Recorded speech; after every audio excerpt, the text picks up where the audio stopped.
Ushbu voqea to'yiga bir necha kun qolganda bo'lajak umr yo'ldoshiga xiyonat qilib, xato qilib qo'ygan qiz haqida kuylanadi. Feruz Jo'rayevdan yangi tarona. Qizaloq baxtli edi o'tayotgan kunidan, kunlari baxtli o'tar sevgan yigiti bilan. Yigit sevardi qizni, qiz ham sevar bolani. Uchrashganda xursand edi ko'rib bir-birini. Zavqqa to'la orzular cheksiz muhabbat sari. Muhabbat olamidan xayol ketmasdi nari. Xayol surishar edi Rim, Parij, Ispaniya. Qo'sha farzandlar o'zgacha bir maniya. Qiz baxtli edi go'yo uchardi osmonlarda. Bola va'dalar berar sig'masdan dunyolarga. Shu xayollarni surgach o'tardi kun bir yana. Bola kelishgan emaslik qiz uchun yagona. O'sha kun baxtli edi, kechroq uyga qaytardi. Ichiga sevganini ismin takror aytardi. Onasini yuzida muloyim kulgu yurgan. O'sha kun bu qizaloq unashtirib qo'yilgan. Bu xabarni onasi qizga sekin aytardi. Qiz hech ne deyolmasdan tinmay faqat yig'lardi. Qiz aytolmasdi sevganim bor, tili bormasdi. Qancha urinmasin, g'ururi yo'l qo'ymasdi. Bola qo'ng'iroq qilar, qo'ng'iroqlar bejavob. Har kungidan yana ko'proq olardi iztirob. Uchrashganda qiz yig'lar, bola buni tushunmas. Sababi nedir bola qiz mutlaqo aytolmas. Oxir aytdi bolaga haqiqatni borini. Bola der to'yni qaytar qildi xudo zorini. Endi bunga kech bo'lgan 10 kundan so'ng to'y edi. Bola ham ich-ichidan tinmasdan yig'lar edi. Alvido deyishardi, lekin ko'ngillar uzilmas.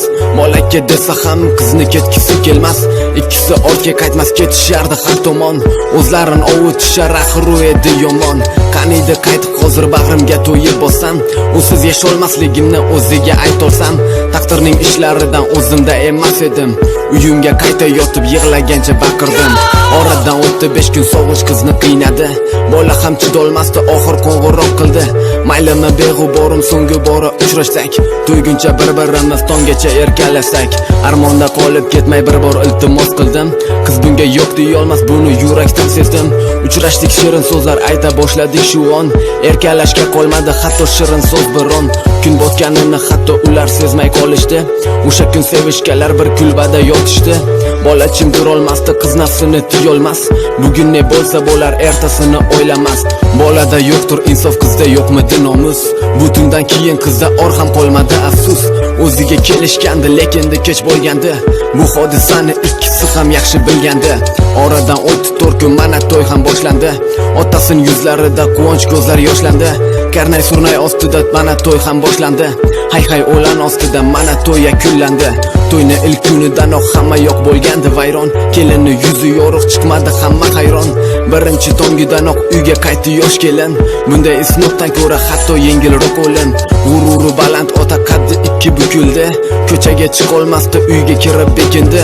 Otasi bu gaplardan juda ham charchab ketdi. O'sha kun ota yurak xurujidan vafot etdi. Onasi turolmasdi, oyoq qo'li ishlamas. 2 oy umri qolgan qiz bunga chiday olmas. 2 oy o'tib mana onasi vafot etdi. Mubina bu ishlardan juda ham charchab ketdi. Nima qilishini bilmay o'zini borib bosdi. Odamlar g'ibatidan juda ham tez qutuldi. Bu qizni shayton urdi yoki balki ajina. Hatto ish qilib qo'ydi, afsus essiz Mubina. Men ushbu voqeani hayotdan olib aytdim.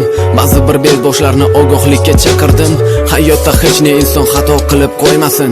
Hech inson ota-ona qarg'ishiga qolmasin.